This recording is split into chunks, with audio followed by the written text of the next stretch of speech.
So today's session, as you know, is entitled, Are We Having Fun Yet? Getting the Fun Back in Your Tourism Business and Your Guest Experience.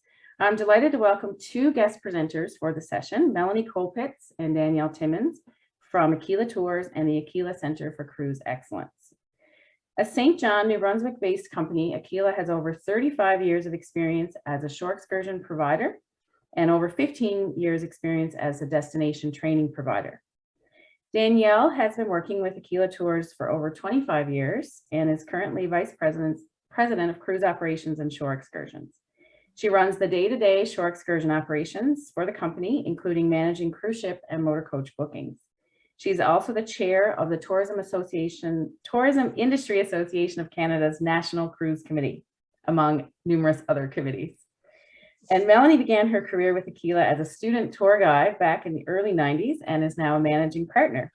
She also spearheads the Aquila Center for Cruise Excellence. And she is coming to us this morning from a location outside of Atlantic Canada, but I'll let her tell you a little bit more about that. So Danielle and Melanie, the screen is yours. Oh, wonderful. Thank you so much, Nora. Thank you to you and the team at GMIST for having us this morning. And thank you to all of you for joining us and spending this next hour with us. And I'm hoping that together we can learn from each other about how to get the fun back in our businesses and our guest experiences, because it's something that Aquila that we're working hard at and we're learning how to do, because it's been a tough old couple of years, I think, for all of us. And it's great to see such a mix today of people from cruise. I know how we've all had challenges over the last 2 years, but also owners of tourism businesses. This has been a really tough 2 years to get through. And I don't know if you're feeling the same way we are, but our buckets are a little bit empty and we're having to really work at getting that fun back into our business and into our guest experiences. And that's why we do this. And so what we thought we would do today is tell you a little bit about us and our story, and then share with you some of the things that we've learned over the last couple of years from businesses and destinations who are really able to get the fun back into their business, some of the things that they've done. So that's what we thought we'd do today, if that sounds good. And then we're really excited to open the floor to discussion, because we would love to hear from you and see if you have ideas and things that you're doing in your businesses that are working, so we can all learn from each other. Does that sound good? All right, thumbs up, fantastic. So a little bit about Aquila, as Nora suggested, we began our company, started in 1982. It was founded by Beth Kelly-Hatt. I think some of you know Beth. And we started out as a tour operator. And over the years, we have done just about everything in the travel trade. Some of you I know have known us for a long time. We used to do inbound tours, bringing people into Atlantic Canada, and motor coach tours all around the region. We would take people from Atlantic Canada around the world. We did meeting and convention programs. We did educational travel, and we did cruise ship shore excursions. And then just about close to 20 years ago, we read a book as a company called Good to Great by Jim Collins. And if you haven't read it, I highly recommend it. It's an excellent book to really look at your business and some great questions to ask yourself about your business. So we actually took that book quite to heart. We worked through it, and we decided that cruise was really what we were passionate about, where we wanted to focus. And so we sold off all the other parts of our business, and we started only operating as a cruise ship contracted tour operator to provide shore excursions to the cruise lines in St. John and the ports in the Bay of Fundy. So once we were on our way doing that, we had cruise executives really noticing the way we were working and really liking what we were doing. And we had some come to us and say, we love your model for business, the way you're training your tour guides, the way you're running your operations. Would you take your model and share it with others? And that's when Aquila Center for Cruise Excellence began. And we started training in cruise destinations, training tour guides. We have a international tour guide certification. We have an ACE tour operator designation for cruise ship tour operators. And we do a lot of different programs in destinations all around the world, really. We were asked that question and looked at where all we've trained, and we realized that our training's touched every continent in the world, which was kind of a fun discovery, something we're really proud of. So we've been training now for about 15 years in destinations all around the world, although I have to say there's no place that we love to talk and train more than here at home, because this is where our heart is, and this is certainly the destination we'd love to see be most successful in cruise and in everything of all the destinations we're in around the world. And so we were on quite a trajectory. We're the official training partner of the Florida Caribbean Cruise Association. I'm actually in Puerto Rico this week, training some new ports in some small islands in Puerto Rico. So we do a lot of work in the Caribbean, but all around the world. And we were certainly really growing in that regard. In 2019, we had, I think, our biggest cruise ship year, would you say, Danielle, in terms of passengers and the number of tours that we operated. And then we also were in person in 35 different cruise destinations at that time. And we were having a blast. We are a company that having fun is part of our culture. We love our team is tight.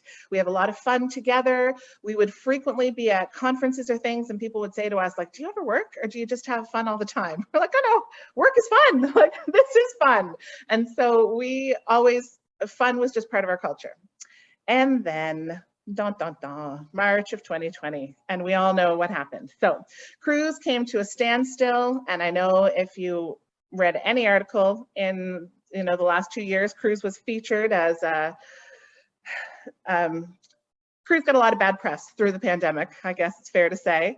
So it was a tough old go in the cruise industry for the last couple of years. And in Canada in particular, we had a no sail order for all of 2020, and our training essentially stopped as well, because in all of the cruise destinations we normally train in, they also weren't getting any cruise business. And so they had no training budgets. They had no people to train to be ready for cruise. So our business essentially came to almost a standstill. We did do some training virtually. We adapted a lot of our training for virtual, and we did have some programs that supported destinations in getting the business back and returning to cruise successfully. Fortunately, it did start in other parts of the world before Canada. So our training has been building back slowly, and we were getting ready for a better 2021 when Canada's no sail order was extended for the whole 2021 season. So we had no hope for recovery in 2021 either. So again, fortunately, our training did kind of keep us afloat, combined with all of the incredible subsidies and support programs that as a private business we were able to tap into, and we're so grateful for that. But we really had to work really hard to keep ourselves going over the last 2 years, and we're really excited today. We're looking forward to a very positive cruise ship season in all of Atlantic Canada, particularly in the Port of St. John. So we're getting geared up for that. Our training, because cruise is resuming really successfully all around the world and in the Caribbean especially, our training is picking back up. So we're optimistic again. But we realized over the last couple of years that we had kind of lost our spark a little bit. Over the last 2 years, we had a 90% revenue loss. It'll be 30 months between our last cruise ship and our first cruise ship at the end of April. And as owners of the business, Danielle and I think it's fair to say, we've been in crisis mode, right? We've been in survival mode for 2 years, and it's not a fun place to be. So we have empty buckets. We're a little bit worn out, and we realized that as a team, we weren't having fun. The number of times I think, Danielle, you and I have looked at each other over the last 2 years and said, this isn't fun anymore. Like, today's not fun. It was very much a reality. But what I'm excited about is that we're all still here, and we're all, we've got some light now, and we've got some optimism, and we're starting to be able to get that fun back again. But we've had to work at it a little bit. And so when we realized that we weren't having the fun that we used to have as a team and together and in our business, we started really paying attention to that. So how do we get that back? What are the things that we used to do that we could do again? What are some new things that maybe we need to do now that our team, some of us work remotely? So how are we going to get some of that fun back? And what are other destinations doing? What are other tourism businesses doing to get the fun back? Because we can't be the only ones going through this. And we got into tourism because it is fun, because we love engaging with our guests, because we love having these great guest experiences and working with these great people who love the places that we're from and sharing it with the people who visit. And so it was really important to us to get that back. And so we've been working on that. And one of the things that's really neat about our business with our tour operations side and our training side is our tour operations essentially serve as our living lab for our training. So we are active tour operators. We are learning all the same lessons and going down all the same roads as the tour operators that we're working with. So we can share the lessons we learn with our tour operators and our destinations that we train. And often we learn a lot from them as well. So we really started looking at what are people doing to get the fun back into their business and to get that joy back and to get feeling good again as they're delivering their guest experiences. So when we really sat down to look at it, we found that there's 5 things that we were seeing fairly consistently across those companies. So what we thought we'd do is share those 5 things with you today and some of the examples that we've seen. So Aquila's top 5 tips from the companies who are getting the fun back in this business. Are you ready? 2 people are ready. All right, here we go. Number 1, the first thing that we're seeing consistently on these teams is that the companies, the managers have made sure that they have very engaged, empowered teams. And this is probably the thing that's making the biggest difference. They are really working to create teams that are true teams in the true sense of the word. People who have respect for each other, people who care and share, wanting to deliver an excellent experience to their guests or have an excellent organization, whatever that common goal is, they're all in on it together. And they respect each other and they're working together and they support each other to really make sure that they are working towards that common goal together. And they're ideally having fun together as well. And they're building ways for that team to have fun together, to be engaged and to be empowered. And that involves doing things like sharing with your team, talking to your team, involving your team in decisions, getting ideas from your team and trying them out. And really making sure that you're listening not just to the ones who like to talk. I think maybe you've noticed I'm doing most of the talking during this presentation. I'm the extrovert. Danielle, not so much, although I'm sure she'll chime in when we get to the discussion part. She's more introverted. But do you know who has all the best ideas? I'll give you a clue. It's not me. So we need to make sure that we're drawing out everyone and giving everyone the opportunity rather to share. So in those team meetings, these companies are making a point to say, you know, Danielle, you haven't said much yet. What do you think?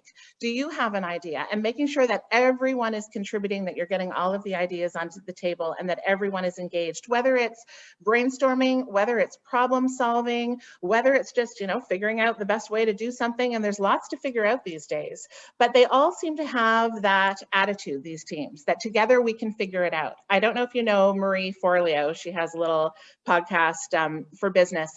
She's quite fun, but she has a saying that is, everything is figure outable. And it's one of my favorites. And we really see it in these teams. They have that attitude that everything is figure outable. Together, we're going to figure it out. And so if we can empower our teams and engage our teams to really embrace that and feel that way, that together we can figure it out. And they've also made sure that in their companies, they've created a safe place to fail. They've created a safe place to try new things, to implement new ideas, to go out on a limb a little bit and see what works. Because as long as we're learning, it's not a failure. As long as we're learning, we've not failed, we've just figured out something that doesn't work. And so let's figure out the next thing.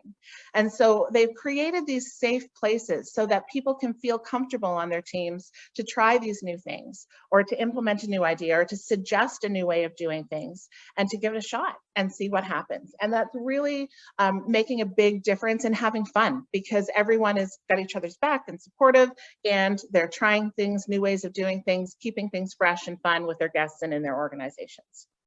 So I would say that's probably the top tip that we're seeing is the way these teams are engaged and empowered to work together and really deliver great experiences to their guests. All right, I'm gonna take a little sip. All right, are you ready for number 2? The second thing that we're seeing is that these companies and organizations really have surrounded themselves with support from their communities, from businesses in their communities. We're seeing that they've done the work. In some of these destinations that we've worked in, communities have been very resistant, especially at the beginning, to having visitors come back. And because we're working with cruise destinations and we know what the cruise industry has been through and what spotlight has been on cruise over the last 2 years, some of them were particularly resistant to having cruise guests come back. And so they've done the work to make sure that their community is educated and has bought into the idea of having visitors come back, and they're welcoming. So their communities are back to being those welcoming, warm communities that are supporting the tourism businesses in their communities. And the tourism businesses in these communities, they seem to be supporting each other more than ever. So things like recommending each other and knowing what's happening in other businesses in the community and being able to say to guests, if you haven't already done this, or yes, they're open on Tuesdays until 7, you should make sure you pop by. There's more collaboration and more support between tourism businesses and communities and the community at large than there's ever been before. But it hasn't just happened out of goodwill necessarily. It's been a lot of work, and we've often commented about how many groups have gotten together, how many people have gotten together, how many committees have started in the last 2 years that we've never needed before, and all of a sudden we do. And I don't know if that's maybe one of the outcomes, is this kind of support in these communities, but these destinations and communities and companies that are getting back to feeling good about the businesses that they're running, this is happening for them, and they have that support and they're supporting each other in their communities. So I would think about how we could do more of that in each one of our communities, and how we could be collaborating more with our businesses that are around us, tourism businesses, and sometimes other businesses as well, and kind of setting aside that competition bit. Often we're so caught up in, oh, they're our competition, and if they're only going to spend 3 hours in our community, I'd rather it be with me than with them. But maybe they'll stay 6 hours and visit you both if you're recommending each other. And when Beth has an expression she's been saying for 30 years since I've known her, and it's, if we can just make the pie bigger, everybody gets a bigger piece. And what we're seeing is that's what's happening in these communities with companies that are all working together and helping each other. Their pies are getting bigger and they're all getting bigger pieces, and that certainly brings back some of the joy. And so we really see these engaged communities and these communities of support in the businesses around them.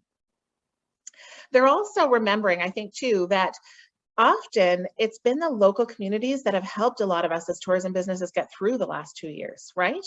When we could only have our local communities traveling to our own communities and the next communities. So they're not forgetting that, these businesses, and they're making sure that they're saying thank you, and they're making sure that they stay connected, and they're making sure that they're giving back by being involved, you know, in a volunteer position and things like that. So there is that extra community support and spirit that we're seeing in these companies too. Just some food for thought. All right, so empowered, engaged teams, support all around them in their communities and their companies. Are you ready for number 3? These organizations have really taken the time to reimagine their guest experience. They have moved through that guest experience and really looked at how can we make it better? How can we make it more fun for our guests? They've engaged their teams with that, especially people who are in the front lines, the ones who are engaging with your guests every day and saying, what can we do to make this better? How could we make this more fun? And it ties back to that point number 1, they're not afraid to try new things. Let's give it a shot. Let's see what happens. Let's see how it works. And they're trying some new things, whether it's signage that has some, you know, great wording on it, maybe a play on words, whether it's a fun corny joke that you add to your safety briefing, whether it's an activity that you do as part of your experience that maybe it's just a little bit outrageous. I think of our tour guides, they teach moose calling on our tours. Now, I am not going to try to do that today. We've got a lot of folks from Newfoundland and Labrador who are going to out moose call me any day. But we've got our guides who take their tin can and shoelace and they do a moose calling demonstration, and they do it with the guests. And when we've got a guest from California who's given a shot at moose calling, it's kind of a hoot. And so it's a little bit outrageous, but it's fun for our guests. So what could we do that's a little bit more fun? These companies are really taking the time to look at that, and they're not afraid to try some of those new things that are really fun for our guests. So what could you do? And I would really encourage you to go on your own experience as a guest if you haven't, or ask someone to go who's going to be brutally honest with you and get their honest feedback. What could we do to make this better? Where did you, see opportunities for us? And you'll get some great feedback, and you'll see things that maybe you could do. And as I said, don't be afraid to try things out and see what works. You certainly realize when you bump up at the edge, just back up a little bit. It's all right. So don't be afraid. Give it a shot. So the fourth thing that's kind of tied with that, reimagining that guest experience and looking for ways to inject more fun. The fourth thing that we've seen these companies do is they're also doing that with all of their protocols. Now, COVID protocols, it looks like this is something that we're probably not going to need to incorporate to the same degree that we have in the past. As restrictions are being lifted all through our region, we may not need to pay attention to this the same way we have over the last couple of years. But if I'm being perfectly honest, I think there are some protocols that are maybe here to stay a little bit. You know, you think about how pre-pandemic, if we had to clean something, we were making sure there were no guests around to see it. And now our guests want to see that. So we've brought that out to the forefront, right? And we're letting them see us clean. And I don't think that's going to go away in the next few months at the very least. So there may be some protocols that we're going to keep up. And often in our businesses, we've had protocols we have to deal with no matter what. We've had safety briefings. You might be a museum where you can't allow photography, you know, so you have some rules and regulations that you may need to ask your guests to follow. And we're finding that these companies who are having fun in their businesses are having fun with the protocols, whatever they might be, COVID related or not. They're having fun with their safety briefing. They're making it fun with the way they're sharing this information with their guests. And so don't be afraid to do that as well. I think of some examples we've seen. I know a lot of us have seen the really funny flight attendant, the YouTube video of the flight attendant who does this hilarious safety briefing. If you haven't, you should look that up. It's maybe a little further than you would want to go in your own business, but it's good for a laugh. But I was somewhere recently where we had, there was a guest who was running a little bit late, another guest arrived a little bit early, and they had to do the cleaning in between, and they said to the next guest, look, we'll be right with you just as soon as we finish up our Cinderella duties. And it was really cute and light and made reference, you know, to the cleaning, and that was a fun way to do it. We had a jet boat operator at one point who, in order to make the point about leaving all of your personal belongings on shore, she would say, make sure that you leave in your locker your hat, your wallet, your keys, your phone, your false teeth, and everybody would stop. And there really was an occasion where a guest, it was laughing and, you know, screaming, and the Bay of Fundy water hit him in the face and his false teeth flew out. And so it was a true story, and she incorporated into her safety briefing, got everybody a laugh, and also made a very clear point, like, they're not fooling around. I'm not going to take my wallet. I'm going to leave it behind, right? So they're having fun with the way they're sharing this information with their guests. One of my favorites actually from here in the Caribbean was a COVID protocol when the tour guide needed to make sure that all of their guests stayed distanced from each other during the tour. And so they taught the guests about dolphins and encouraged the guests to stay one dolphin length apart. And they taught the guests how to make a dolphin sound. Now, I don't know how to do it, so I'm not going to try. But they taught all the guests how to make the dolphin sound. And then the tour guide would make this, as they would go through the tour guide would just make the dolphin sound. And everybody would kind of stop and look around and make sure that they were distanced. So rather than constantly needing to say, you know, sir, I think if you could just step away from those guests a little bit, make sure you're keeping that 6 feet, he would just go, you know, I don't know what it is. And everybody would know, and they would just distance from each other. So it was a really fun way to implement the protocol without, you know, needing to be strict and stern about it. It was a lot of fun.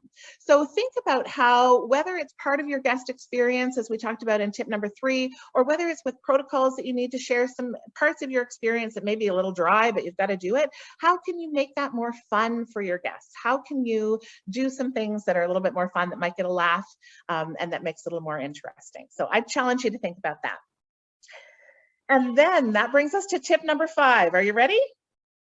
Still with me? All right. So tip number 5 is, we find that these companies are really focused on creating wow moments for their guests. Sometimes they're planned, sometimes they're spontaneous, and they've set it up so that they can really take advantage whenever there's an opportunity to deliver a wow moment. So for example, some companies have taken the time to think about, how can I include a wow moment into my guest experience? So maybe it's the moose calling on the tour. Maybe it's that whale watch operator who has the touch tank right on board, so that you can, you know, be lifting up the sea urchins and the sea cucumbers and all the things while you're out exploring the bay. Maybe it's, I have one from Ann Simmons. You'll remember when we went out on the boat in St. John's to see the icebergs, and which was already on my bucket list. And then they hand me a glass of iceberg vodka. Amazing. And then this handsome man comes down with a net and just reaches out and scoops up some pieces of iceberg, bergy bits they're called, out of the ocean, and drop a couple in my vodka. Amazing wow moment. And so these are things that are clearly planned for, but they're not expected. and they have you and your guests saying, wow, that was amazing. So can you plan for those wow moments as part of your guest experience as you reimagine them? Can you build those in? Because it's so fun. It's so fun to see the reaction of the guests when you have a wow moment with them. It's amazing. So that really does help bring back the fun. And you cannot just plan for them, although that's wonderful to do, but you can also empower your team to look for them and see them and act on them. So for example, we had a tour guide that we worked with one time who was wonderful at making sure that she connected with every guest and really understood why they were on that tour, why they chose that experience. And one day she was taking a tour to Hopewell Rocks. She was talking to this couple and she said, now what made you decide to take this tour to Hopewell Rocks today? And she learned that these guests, their grandparents had been to Hopewell Rocks on their honeymoon. And the grandmother had previously passed away. The grandfather died that year. The homestead was being sold. But for her entire life, there was a photo, a painting actually, that her grandfather had painted that hung above the fireplace in the dining room. And they wanted to go back and see this place. So the tour guide talked to her more about it. She saw a picture of the painting. And when they got to Hopewell Rocks, after the guide there had the group on the way, she took those two guests aside and said, come on, we're going to go to this spot. I think I know right where it is. And she took the guests to the spot and she got pictures of the guests at that spot and they were thrilled. It was such a wow moment. And she just knew to look for those opportunities to connect and to be able to was empowered to be able to deliver them for those guests. So those guests were absolutely thrilled. It was the highlight of their cruise vacation. And so she knew how to look for them. And you can empower your teams in other ways as well. And I think one of the best examples I saw of this was actually in Miami. And I have to admit, I know we're being recorded, so this is risky for me to say, but Miami is not particularly renowned for exceptional levels of customer service. Maybe we'll just say it like that.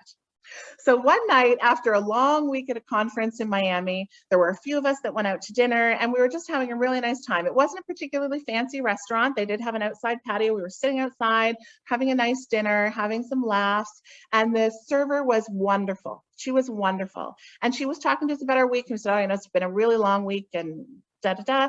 And so we were having a great time. And all of a sudden she came out with a round of drinks. And she just set them all around. You know, we hadn't asked for it. She just said, this is on me. And we were thrilled. It was a wonderful wow moment, but you know, we like customer service. We like to learn about it. And so we couldn't just say thank you and carry on. We had to find out what was going on. And she explained to us that her management team allows each one of their staff one time per shift to give one drink or one dessert to one table. And so that's just part of their operations. So she can deliver one wow moment every shift. And it's up to her to choose if she does it at all, she doesn't have to, and who she does it for. So she said, sometimes I, have a table that's celebrating something. Sometimes I have a table that's just wonderful, like you guys who are clearly out to have a nice night. And I think maybe I can add to it by giving you a drink. One night I gave dessert to a couple who clearly had a really bad day and they were on vacation and they got some bad news. And I just thought that maybe it would give them a little lift to have a little bit of chocolate after dinner. And so she was empowered to deliver those wow moments to her guests as she saw that opportunity once per shift. So as owners and managers, we can even empower our teams to do things like that. Give them some parameters if you need to, especially if there's costs involved, or train them on how to look for those opportunities and let them know that they have your blessing to go ahead and give it a shot and try to create those wow moments. And you'll really find that they're fun, not just for the guests, right? But for your team and for you, because this is why we do what we do, I think anyway. We do it because it's fun. We do it because we love where we live or the experience that we're offering, and we want to share that with our guests. And so when we have the chance to elevate that a little bit and create that wow moment, that warm, fuzzy feeling, I can only speak for myself, it stays with me long after I've left the guest. And I have a feeling it does for the guest too. So those are our top 5 tips. They've got engaged, empowered teams. They've got comfortable, supportive people and communities and businesses around them. They've reimagined their guest experiences to add the fun. They've added the fun to their protocols and the things that might be dry about their experience. And they're really focused on creating those wow moments. And I would give you one bonus tip just to wrap up. Not everybody does this, but I think it really makes a difference in having fun. The teams that I think are having the most fun, they also celebrate. They celebrate the good days. They celebrate the wow moments. They celebrate the wins. They celebrate just getting through the crappy days sometimes. And you know, there's lots of ways to celebrate, and ways that don't necessarily take a lot of money. You might have a bulletin board where you can post the wow moments that you deliver through the season, or you know, some kudos to your team members when you see them doing something great. You can send out a little text message or an email to your team that says, you know what, we just had full tables in the dining room for the last 3 hours and not a single complaint. You guys rock. And how great does that make people feel? So celebrating together, sometimes it's just bringing a box of Timbits into the kitchen table and getting together for a few minutes and connecting. So it's not necessarily difficult, it's not necessarily expensive, but ways that you can have fun together and celebrate together really, I think, make a big difference to that culture of having fun as well. And you know, honestly, I think if there's a group of people and an industry that is worth celebrating right now, it's us in tourism. The first hit, the hardest hit, the longest to recover, we're all feeling it. And here we are today, not just surviving, but looking for ways to get the fun back into our business. So I think that alone is worth some celebration. So kudos to all of you for being here with us today, and thank you. And I think with that, maybe we can open the floor, Nora, and have some discussion. And we'd love to hear from you, what you're seeing and what you're doing to get the fun back into your business as well.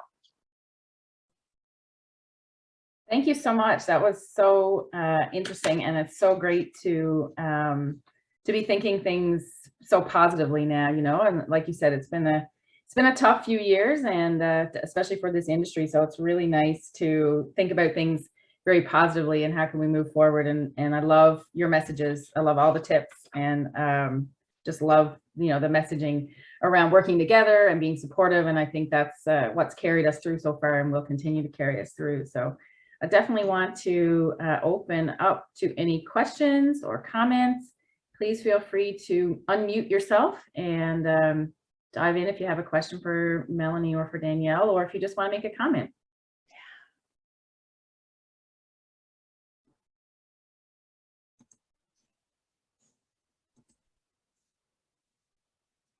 Maybe if everyone's feeling shy, someone could share a time when they had a really fun moment on a tour or an experience or somewhere at an attraction, because we've all traveled before the pandemic and we've all taken advantage of lots of fun opportunities. So maybe someone could share something that they did that was really fun, that was a real wow moment for them. I'd love to hear that. I just have a question for Danielle about the cruise ships. Just wonder, you know, what could they come up into the upper bay of Fundy? I know there's not a lot of ports here that they can stop at, but just do like a day tour of the upper bay, like the Midas Basin, and come up into, you know, you could see the small islands and stuff in the small rural communities. I don't know if it would be of any interest or not, but I think I know from sitting on the shoreline, it'd be neat to see a cruise ship come up this way, and I think it'd be cool for tourists, and maybe a way of saying, hey. Yeah, it's, you know, as you're going by, you could have like, hey, this is where the famous ship, the Mary Celeste, was built, and it's still an unsolved mystery. And there's, you know, a cool little restaurant, excuse me, a cool little restaurant there. Or there's this guy that runs this funky little business, Local Guy Adventures, or, you know, there's a winery here, you know, over in the valley, and, you know, and just do a cruise around the upper bay of Fundy, or go up towards Hopewell Rocks. I know the tides are crazy in the upper bay of Fundy. They used to be in the fishing business, but I mean, still with the cruise ship, they see extreme weather anyway. But I mean, yeah, I just wondered if they could do that. Could they come up here? Would that be, you know, could they put that in their itinerary to say, hey, listen, we're going to do a tour up the upper bay of Fundy today? You know, we're just to expose us, expose the small rural communities of all, not just Nova Scotia, but New Brunswick, the Newfoundland, PEI, and all of this. So, where the cruise ships can't get in. So, okay. I think there's a market for that in two different ways, Lori. So one would be the small ships, like the kind of smaller niche high-end luxury vessels. Some of those are very well equipped to come into somewhere like the Bay of Fundy, because some of them, they actually don't even dock at ports. They come into tiny little communities and they bring their Zodiacs in they get in to land through their Zodiacs. So I think there's that opportunity with some of the really small ships. And then I know from St. John, we bring guests to Hopewell Rocks, which is quite a drive. But for the flower pot rocks, and, you know, it's a kind of the icon of New Brunswick. So guests are willing to travel that far. So I think we just have to be mindful of how long, like typically we have about 7 hours of touring time. So the ship is in for 8 hours, which means we have 7 hours, and it takes us just over 2 to get to Hopewell from St. John. So you just have to keep in mind how much time you're driving and how much time they would have left. But it definitely might. I know we've had interest from some of the very small lines, or sorry, the lines with the very small ships in previous years about where else they could come into little communities and come by Zodiac. So that's definitely something we could talk about. Yeah, because there's lots of, I know lots of these ports, there's lots of history. Like there was a big shipping industry here. I mean, the New York Colonial Company had a copper mine here in the early 1900s. I mean, you know, just say, hey, let's do a little pamphlet, or you know, if the guy's speaking and saying, hey, this is, you know, this back, you know, if you're from New York, the New York Colonial Copper Company owned this at one time, you know, and blah, blah, blah. This is where Blaine was originally discovered this place. And just, yeah, I just think it'd be a nice way to expose the small rural communities through the cruise line. Absolutely. Okay, thank you. Any other questions or comments for Melanie and Danielle?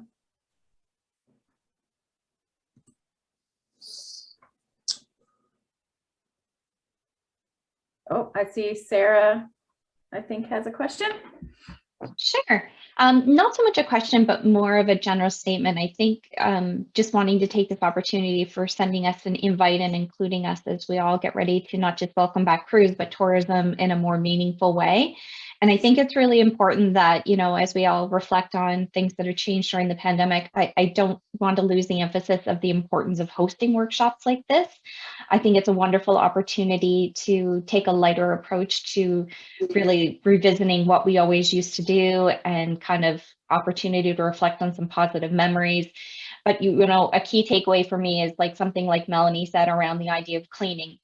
It's something that we always treated as being super discreet, and we were always worried about people watching us wash down handrails and do extra cleaning in washroom facilities, as well as taking care of the buses. And I think we have to, you know, really celebrate, you know, things that we do so well here in Atlantic Canada. We are a very clean and friendly destination. So I think that that's something that, you know, going forward, we should really embrace and not, you know, hide away from. I think that that's a really important reminder to all of our operators here in Atlantic Canada. Not just, you know, people that have museums or attractions, but, you know, boat operators, tour bus operators, you know, to take pride in things that we do really well here and our protocols, and not being scared to mask and this, that, and the other thing. I think that there's a lot to really embrace about the authenticity of Atlantic Canada. And I just wanted to take a moment to thank GMIST for having today's session and welcoming aboard wonderful experts like Danielle and Melanie to talk about, you know, where we were, where we're at, and where we're going. So thank you. Oh, thank you, Sarah. Thank you for that great comment. I see we got a few comments coming in through via the chat as well. Loving the energy and the enthusiasm and the passion. So thank you to both of you for that. Do we have any other comments or questions?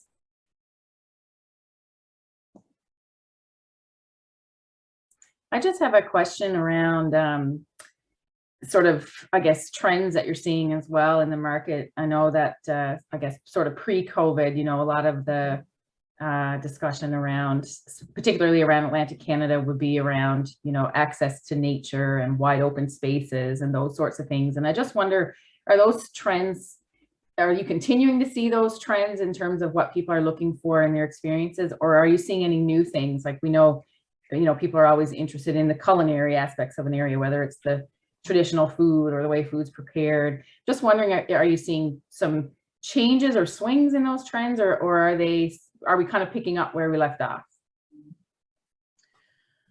Do you want to take a stab, Danielle, from what I'm seeing, and then you can chime in? So what we're seeing, I think, is some are picking up where we left off. Culinary, wine, beer, and spirits, outdoor, and the outdoor, I think, is even growing stronger, faster as a result of the pandemic. And it's extending to things like not just being outdoors for hike, being outdoors for kayak. Those things are definitely still on the trajectory of growth. And then I would add to it things like, if I have the option between doing an interpretive talk outside in a more wide open space with my group, or inside a small heritage building with my group where I'm shoulder to shoulder with people, I would prefer to be outside. And then let me go inside at my own pace to take a look around at what you told me, so that I'm not so shoulder to shoulder with people. That's still a little bit of a reality that we're dealing with right now, and that we're seeing in places right now, I would say. And then probably one of the other trends that's accelerating faster than we might expect, I don't think it's going to be a surprise to anyone, is the use of technology as part of experiences. So going to a hotel and being able to have either an app or a way to text and message the front desk as opposed to call down. Any type of technology like that, whether it's part of your guest experience, augmented reality, like all of those types of things, or whether it's just very basic communication tools, those tech options I think have really increased. We were already again on that path, but instead of this growth, it's been this growth. And expectation, I think that's a growing guest expectation as well. So those are a couple that I've seen speed up really. Dan, do you have any that you'd add to that?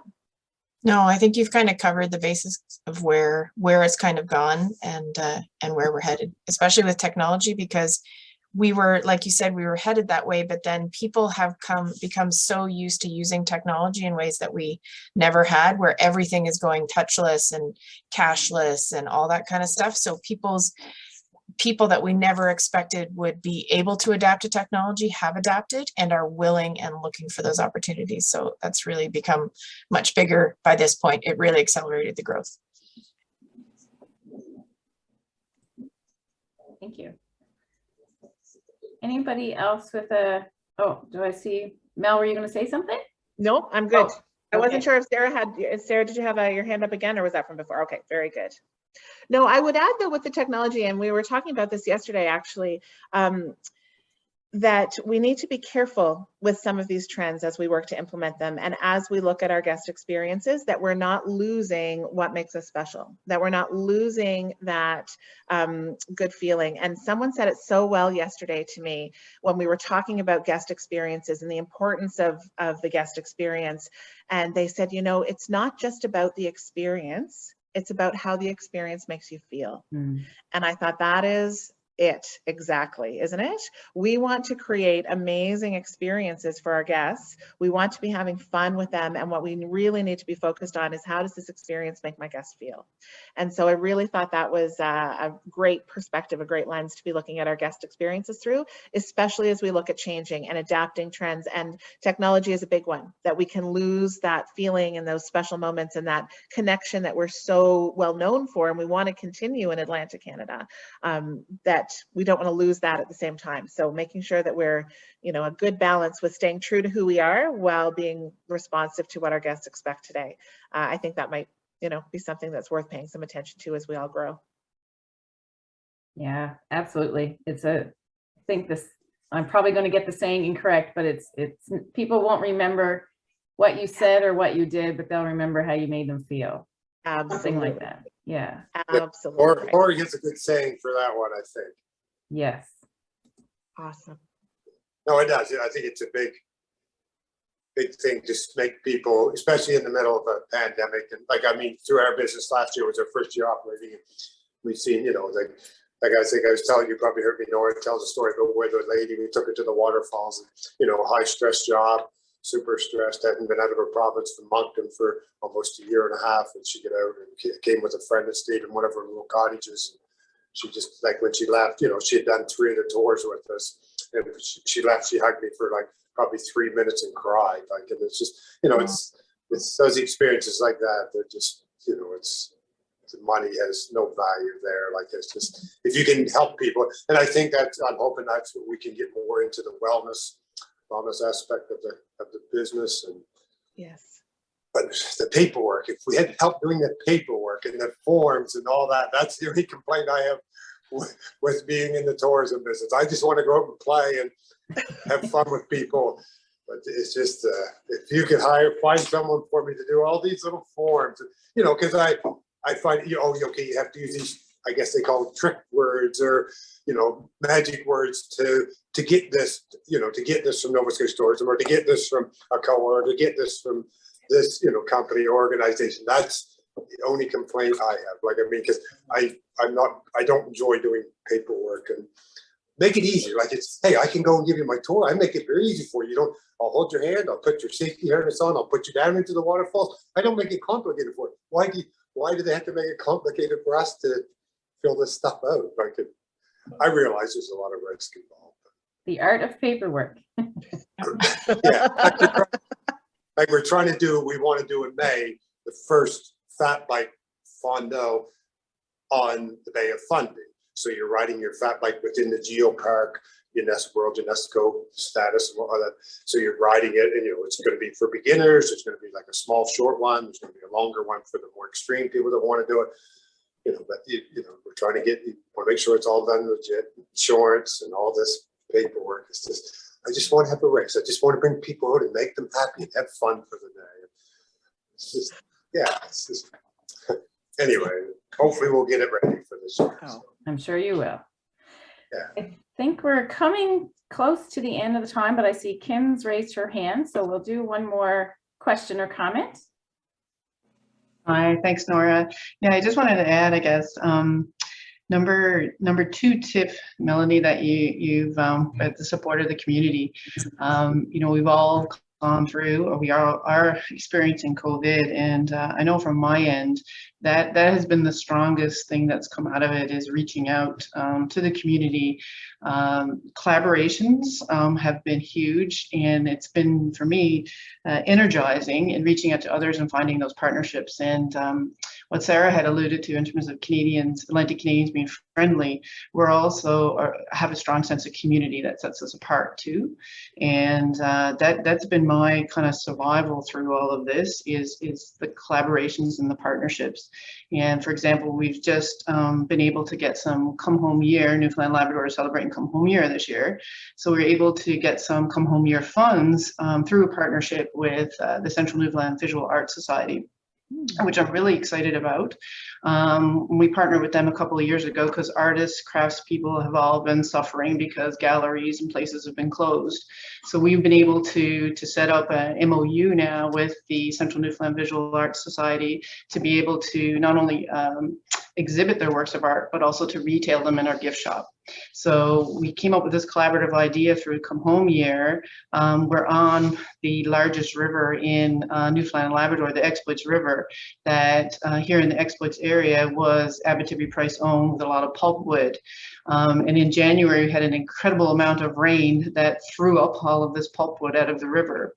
So in working with the artist community, we're actually going to do a legacy project where we're going to take that pulpwood now and turn it into a sculpture that'll be housed here, having to do with, of course, we're also cleaning up the habitat for the Atlantic salmon.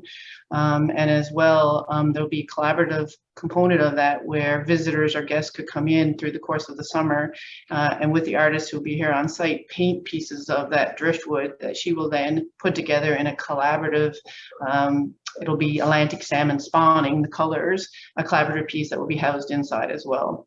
So our association's been around 30 plus years, and it came to fruition because of community. So I've reached back, I guess, into the community to help us get through this challenging time. And it's been very, I guess, rewarding for me, but also been very successful.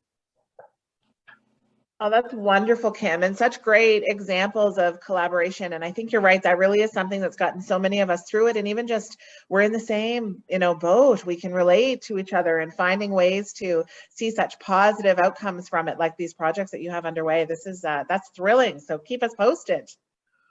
Yeah, that's wonderful. Thank you for sharing that. Well, I think we're at the end of our time. I just want to say thank you to everybody for attending, and I will ask Melanie and Danielle if you have any final thoughts. But before I guess, finish my part here, I just want to remind everybody that you will see a survey pop up, and if you do have a few minutes, that would be great if you could give us a little bit of feedback. And just wondering if you, Melanie or Danielle, if you have any final thoughts. We just really appreciate all of you joining us today. Hope you got some good ideas to incorporate into your businesses, and wishing you all a really fun 2022 season. Thank you so much, everyone. It was great to get to see all of you and start to get to know you. And thank you, Nora and GMIST, for having us. It's been a lot of fun for us too. So thank you. Great. Thank you so much to both of you, and thanks to everybody for joining us. Have a great week, and hope to see you again on a future GMIST session. Take care, everyone. Take care, everybody. Bye-bye.